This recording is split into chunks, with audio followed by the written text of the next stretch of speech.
in session number 4 of our advocacy series.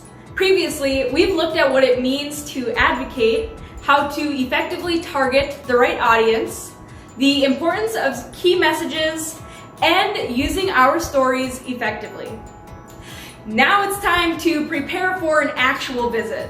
Now, the most traditional setting people imagine advocacy taking place in is with some sort of elected official. Well, that's certainly not the only time that we advocate. That's what we'll be focusing on in this video.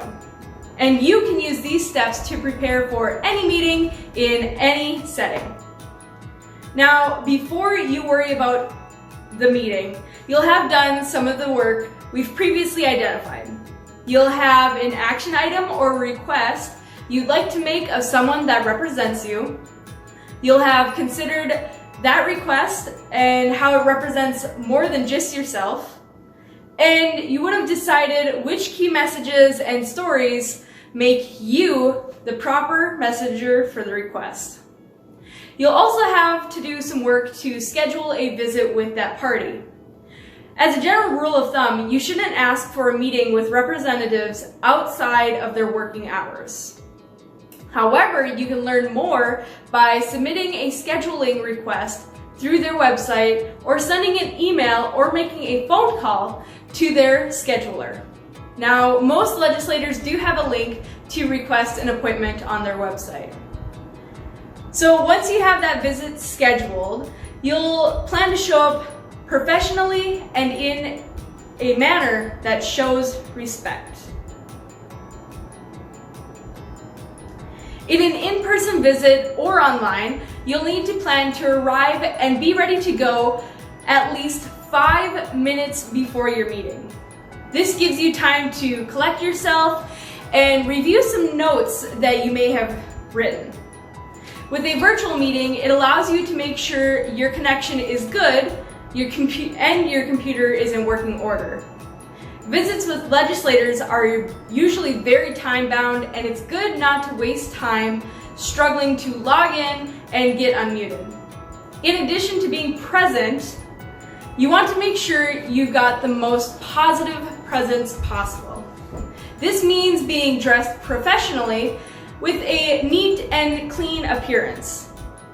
So instead of wearing something like this, into something like this. Now, not everybody's definition of professional is exactly the same, but you should make the effort to put your best foot forward, however that is. If you are on a video conference from your house or classroom, be mindful of your background. Find a space that isn't distracting, messy, or cluttered, and be sure your background is professional. If you need to use a digital background because you share a room with a sibling, that's a great choice. Also, check to be sure that you don't have a whole lot of noise distraction. Ask your siblings to stay out of the room or choose a space that isn't connected to the egg room, and don't plan on calling in while in a vehicle. Show that you are ready by providing your full attention and showing that you are eager to be there with your personal appearance, your background, and your focus. Make it easy for the other person to see and hear you. So make good choices that let your facial expressions be seen and your voice be heard. Now, if you are in an environment that requires a mask, that's totally okay too.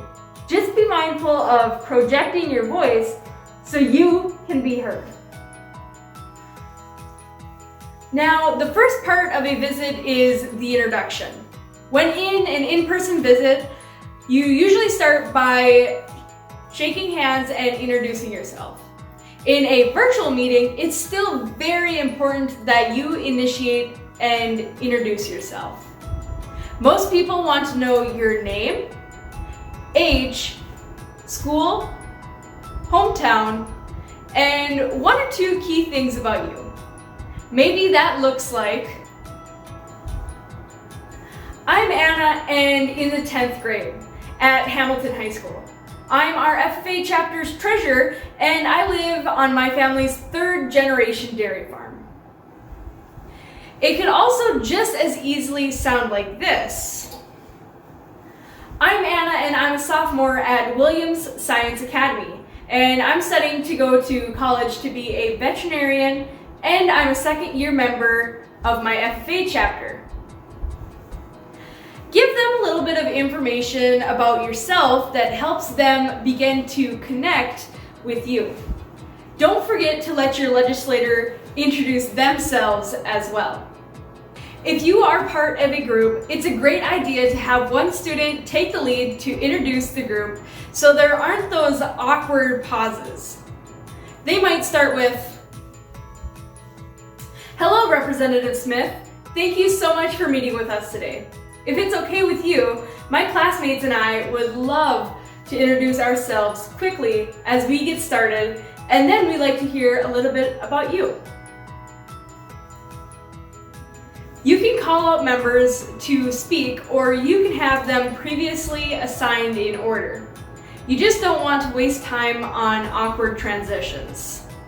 When your legislators introduce themselves, pay attention to what they choose to share. They often will know someone in someone's family or talk about their connection to your school. Sometimes it's really good to ask what committees they're working on, but you can look that up before your meeting and do just a bit of research. It's great to have planned transitions to be able to move from your introduction to your message so you don't lose your entire meeting to small talk. It might look like, "Thank you so much for being willing to give us a few minutes of your time today. As you may or may not know, this is National FFA Week, and chapters across the state are meeting with our representatives to tell the story of how important FFA is to communities like ours." The part after the introduction is where you set context for your legislator. This context is where you make your key points, tell your story, and have a conversation about your message. The context of your meeting should always include some sort of an ask or action item. Legislators are incredibly busy, and they're very frequently asked for their time. So they very often want you to be able to just come right out and say what you need and tell them how they can help you. This is true for any advocacy conversation. An ask can be anything. Maybe you would like them to work to come up with a plan to allow for more in-person events in your school. Maybe you are concerned about a proposed policy change that you want them to vote against. Maybe you want them to continue an action that supports your FFA experience. The context helps them to understand what your issue is, but it also helps them to understand how and why to take the action you're asking them to take.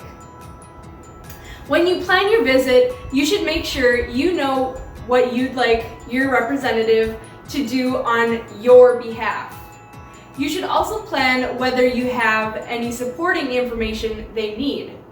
In person, you may need to hand them a brochure with facts about agriculture education, but virtually, you may have to send them an email right after or before the meeting.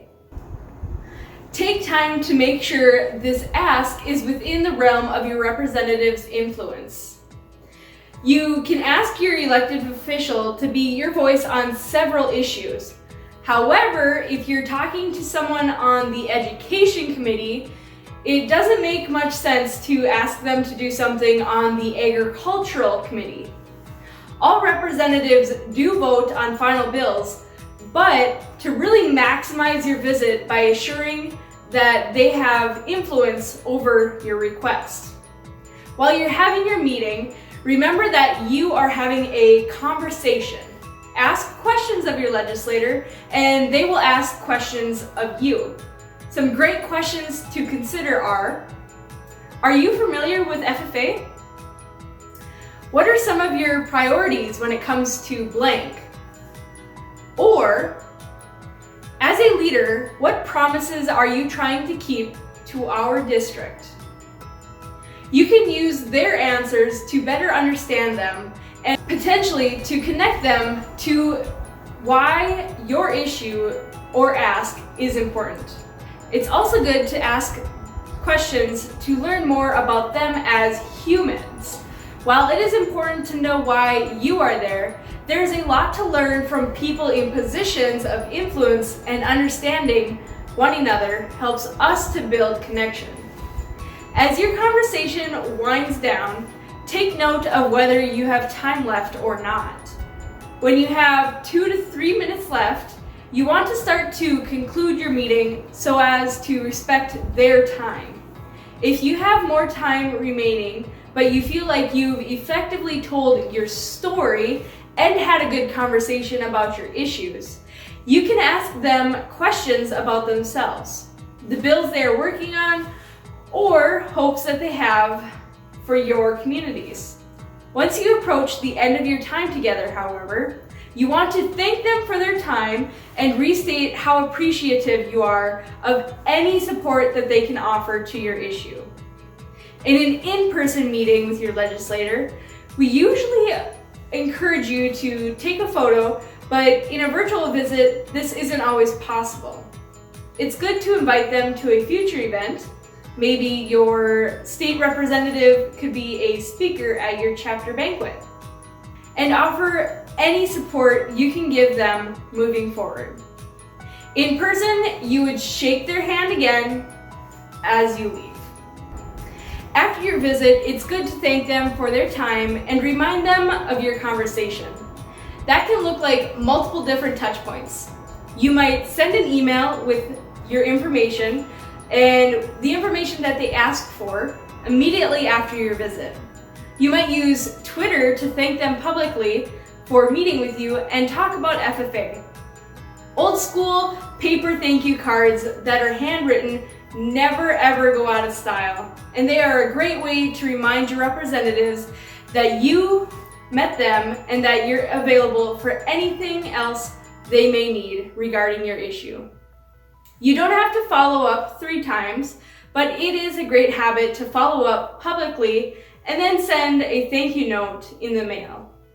A virtual advocacy visit may look very different, but it includes most of the same components: a professional and respectful start, a confident introduction, context and an action item, and then a conclusion and follow-up. Taking your time to prepare for these pieces can help your visit feel successful for anyone involved.